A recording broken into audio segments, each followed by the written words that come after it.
सूर्यास्त के बाद जो आप खाते हैं वही ट्यूमर बनता है, वही सिस्ट बनता है, वही ब्लॉकेज बनता है, वही कैंसर बनता है, वही फाइब्रॉइड बनता है।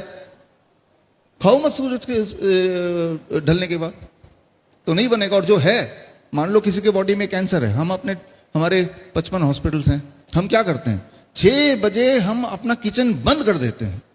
हमें पता है जब हम इनको खाने देंगे नहीं 6 बजे के बाद, तो वो कैंसर सेल को, जो कैंसर के सेल है, उनको खुराक नहीं मिलेगी तो उनको मरना ही होगा। बहुत सिंपल, कुछ नहीं करना तो सिर्फ ये कीजिए कि सूर्य के बाद नहीं खाना। जैसे ही आप ये करेंगे तो आप देखेंगे कि सुबह जब उठेंगे तो कॉन्स्टिपेशन धीरे धीरे ठीक होने लगेगा। सुबह उठते पूरे बॉडी में जोड़ों में दर्द होता है, वो धीरे धीरे ठीक होने लगेगा। राइट, ब्लड शुगर अपने आप में धीरे धीरे ठीक होने लगेगा, डाइट बिना चेंज किए भी, है ना। नींद बड़ी अच्छी आने लगेगी शाम के सूर्य के बाद नहीं खाएंगे तो, है ना। तो जहां जहां दर्द होता है वो कम होने लगेगा, कहीं ट्यूमरस ग्रोथ दिख रहा है तो वो कम होने लगेगा, कोई घाव भर नहीं रहा है तो घाव भरने लगेगा।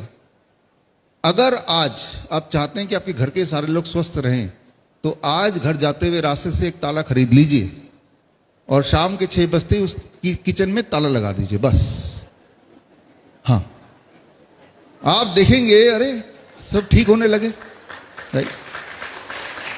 धन्यवाद।